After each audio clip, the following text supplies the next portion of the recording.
This story came from Imran. He had been camping alone in Washington State, something he often did as a way to clear his head from work stress. He wasn't afraid of the woods. If anything, he found them calming. But after this night, he never went camping alone again. Imran had driven out to a national forest, parked his truck at a trailhead, and hiked a few miles in with his gear. By evening, he'd found a nice spot near a small ridge overlooking a stream. He set up his tent, lit a fire, and cooked some canned chili for dinner.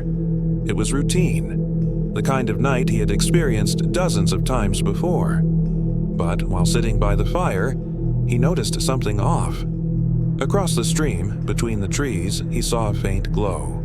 At first, he thought it was another camper, but the light didn't flicker like a lantern or flashlight. It moved smoothly, gliding back and forth in the dark. When he stood to get a better look, the glow vanished. He told himself it was nothing, maybe a trick of the eyes. He crawled into his tent, zipped it shut, and tried to sleep. But sometime after midnight, he woke to the sound of water splashing in the stream. It wasn't constant, more like something or someone stepping slowly through the shallow water. Imran froze, listening. The splashing grew louder, closer. Then, silence. He thought maybe a deer had wandered through until he heard the sound of slow breathing right outside the thin nylon wall of his tent. Every instinct screamed at him to stay still. But then came the worst part. A fingertip pressed lightly against the fabric, dragging from one side of the tent to the other. It traced slowly, deliberately, like someone trying to feel where he was lying inside. He clutched his pocket knife, barely daring to breathe. Minutes passed, though it felt like hours. Finally, the pressure disappeared and he heard footsteps moving away into the woods. But Imran didn't sleep.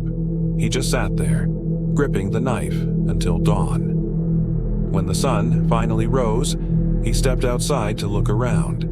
That's when he saw the prints in the dirt, bare feet again. Not just one pair, but several, circling his tent in wide loops.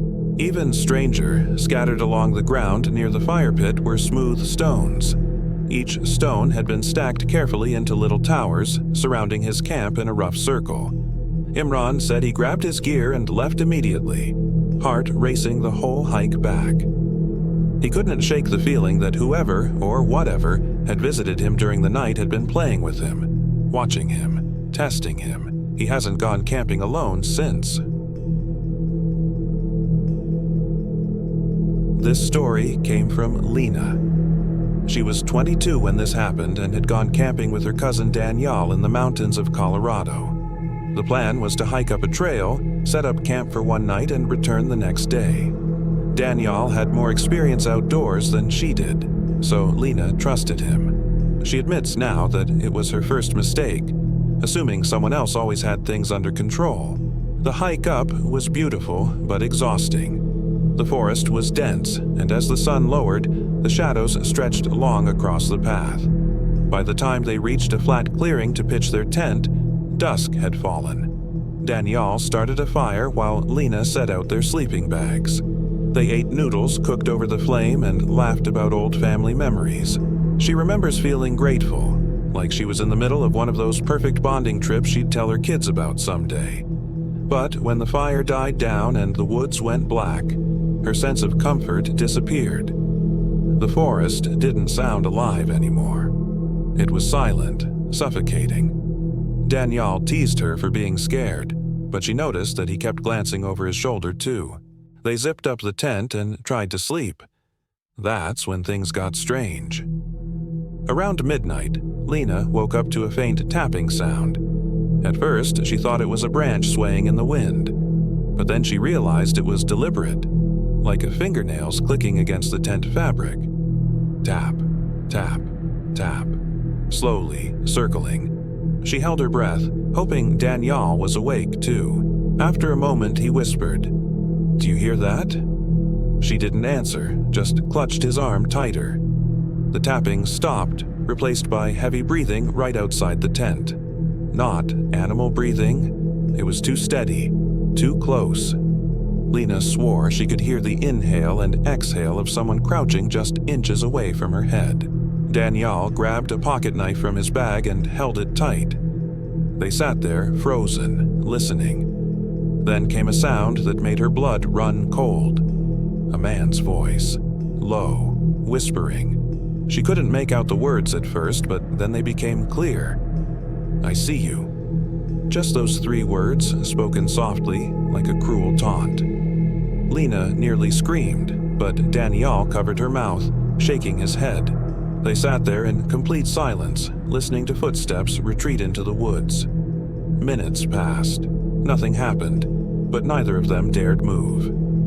At dawn, when they finally unzipped the tent, they expected to see nothing. But scattered in the dirt all around were shoe prints, dozens of them, as if whoever it was had circled the tent again and again, all night long, whispering just loud enough to keep them on edge. They packed up quickly, barely speaking, and practically ran down the trail. When they reached the car, Lena said she locked the doors and cried the whole drive home. To this day, she can't sleep in a tent without hearing that voice in her head. "I see you." This story came from Adil. He and his 2 closest friends, Kamran and Farah, decided to take a weekend camping trip deep into the forests of northern Michigan. They wanted to unplug from the world, no phones, no signal, just the 3 of them, a tent, and the silence of nature. It was supposed to be a peaceful escape, but Adil swears it turned into one of the most terrifying nights of his life. The first night was calm. They set up camp near a small clearing by a creek, roasted hot dogs, shared stories, and stared at the stars. The woods around them felt still, almost too still. Adil said he noticed the silence wasn't the usual quiet of the outdoors. There were no crickets, no distant owls, nothing.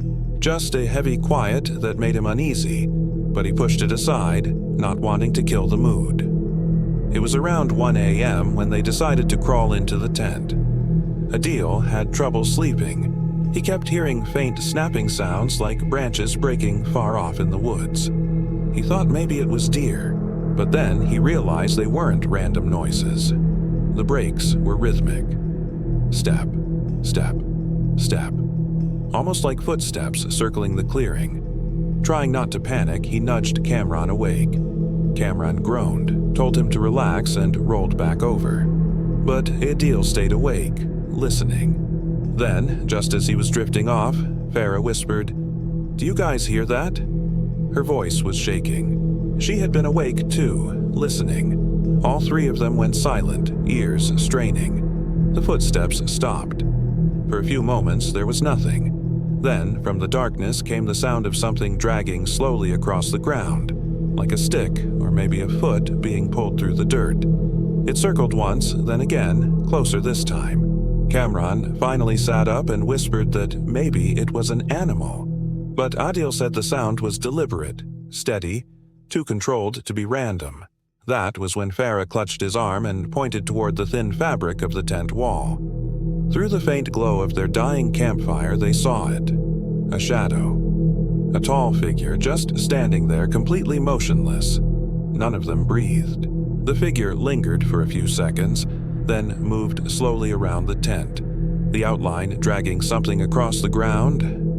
Adil said he could hear his own heartbeat thundering in his ears. He was convinced they were about to be attacked. Finally, Kamran whispered that they needed to scare it off. He grabbed the flashlight and, without warning, unzipped the tent and shined the beam outward. But there was nothing, just trees and darkness. The fire was nearly out, and the woods looked empty. They all scrambled out, shining lights everywhere, shouting, trying to make noise.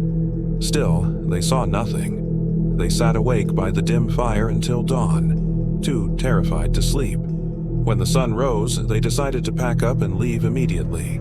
But before they left, Adil noticed something chilling in the dirt just a few feet from the tent. Bare footprints, not boot prints, not shoes. Bare human feet, large ones, circling the tent over and over during the night.